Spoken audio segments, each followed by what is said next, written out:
Donald Trump की tariff policies पर uncertainty, mixed corporate revenue, FIIs की तरफ से हो रही लगातार बिकवाली और डॉलर के मुकाबले रुपए में गिरावट, ये कुछ वजहें हैं जिनके कारण भारतीय शेयर बाजार वॉलेटाइल है। बाजार में बढ़त का सिलसिला टूट चुका है और शेयर मार्केट ने पिछले 2 महीनों की सबसे बड़ी साप्ताहिक गिरावट पिछले हफ्ते 14 फरवरी को बंद हुए कारोबारी हफ्ते में दी है। अब निवेशकों के मन में सवाल ये कि क्या शेयर मार्केट में अभी मंदी जारी रहेगी या हम बाजार को वापसी करते हुए देख सकते हैं। ये सब कुछ अपनी इस रिपोर्ट में समझने की कोशिश करेंगे। एक नजर डाल लेते हैं पिछले हफ्ते के कुछ इंपॉर्टेंट आंकड़ों पर और उसके बाद बाजार के अगले हफ्ते यानी 17 फरवरी से शुरू हो रहे हफ्ते के आउटलुक को समझने की कोशिश करेंगे, इसलिए वीडियो के अंत तक हमारे साथ जरूर बने रहिएगा। बीते हफ्ते निफ्टी बैंक निफ्टी पर काफी दबाव रहा। निफ्टी ने लगभग 3% की गिरावट के साथ 22,929 के लेवल पर क्लोजिंग दी। निफ्टी बैंक की अगर बात की जाए तो इसमें 2.25% की गिरावट रही। 49,099 के लेवल पर निफ्टी बैंक ने बीते हफ्ते अपनी क्लोजिंग दी है। वहीं निफ्टी मिड कैप सेलेक्ट पर अच्छा खासा दबाव देखने को मिला। लगभग 8% की गिरावट के साथ 11,090 के लेवल पर निफ्टी मिड कैप सेलेक्ट ने बीते हफ्ते कारोबार बंद किया। शेयर बाजार में गिरावट की कुछ बड़ी वजहें हैं। बीते हफ्ते सेंसेक्स 1,920 अंक यानी 3.25% की गिरावट दिखाकर 75,939 के लेवल पर बंद हुआ। इस गिरावट के पीछे के कारण अगर देखे जाएं तो ट्रंप की टैरिफ नीतियों पर अनिश्चितता सबसे बड़ी वजह इस समय शेयर बाजार के लिए बनी हुई है। विदेशी निवेशकों की लगातार बिकवाली भी बाजार को परेशान कर रही है। बाजार वॉलेटाइल है और विदेशी निवेशक लगातार पैसे निकाल रहे हैं। डॉलर के मुकाबले रुपए में कमजोरी जारी है। मिड कैप और स्मॉल कैप शेयरों में भी भारी गिरावट दर्ज की जा रही है, जिसके कारण बाजार पर दबाव बनता नजर आ रहा है। बीते हफ्ते अगर आप देखें तो लगभग सभी सेक्टोरियल इंडेक्स आपको नेगेटिव नजर आएंगे।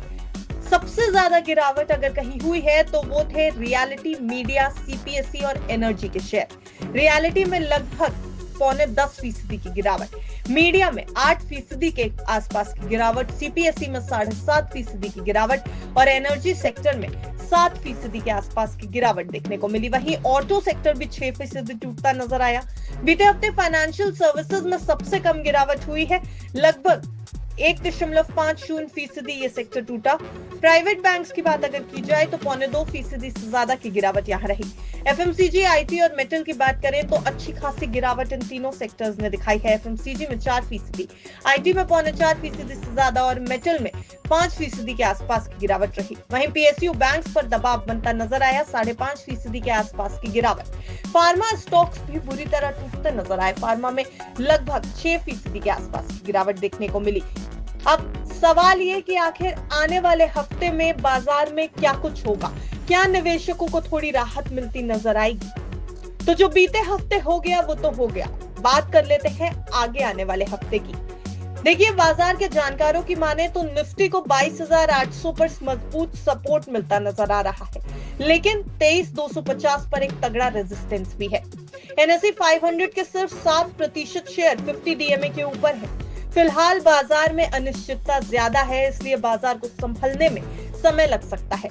जानकारों की माने तो कई पॉजिटिव और नेगेटिव संकेत भी बाजार के लिए दिखाई दे रहे हैं। एक बार नजर डाल लेते हैं कि आखिर पॉजिटिव ट्रिगर्स कौन से होंगे जो शेयर बाजार को थोड़ी तेजी दे सकते हैं।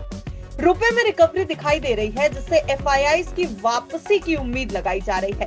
एफआईआईज लगातार बाजार से बिकवाली करते दिखाई दे रहे हैं, लेकिन अब रुपए में रिकवरी के कारण एफआईआईज शायद वापस लौट आए। वहीं जानकारों का यह भी कहना है कि कच्चे तेल की कीमतों में नरमी के कारण भी बाजार को एक पॉजिटिव ट्रिगर मिलता दिख रहा है।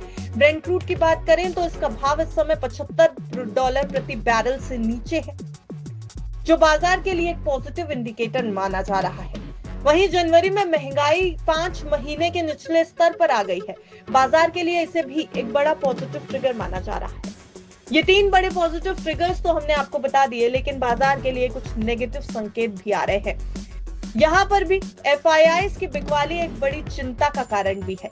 उम्मीद यह है कि एफआईआईज लौटेंगे, लेकिन अगर अभी के आंकड़ों पर नजर डाली जाए तो फरवरी में अब तक एफआईआईज ने 29,183 करोड़ रुपए के शेयर बेच दिए हैं, जो बाजार के लिए बेहद परेशान करने वाली बात है।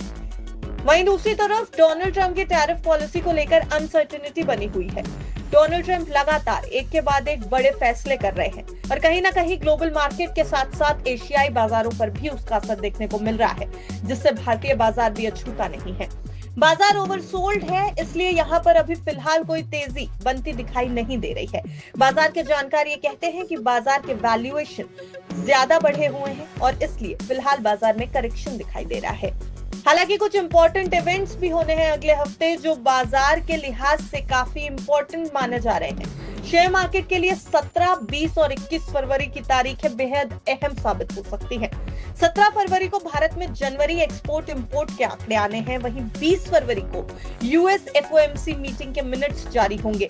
बाजार फिलहाल यूएस में रेट कट की उम्मीद भी लगा करके बैठा है। अब देखना यह होगा कि क्या एक बार फिर से फेड रेट कट करता है या नहीं।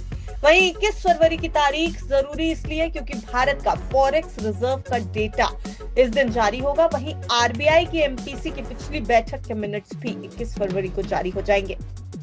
तो कुल मिलाकर निवेशकों के लिए मार्केट एक्सपर्ट्स सतर्क रहने की सलाह दे रहे हैं। शॉर्ट टर्म निवेशकों को ज्यादा कॉशियस रहने की सलाह दी जा रही है क्योंकि बाजार अभी भी स्थिर नहीं है।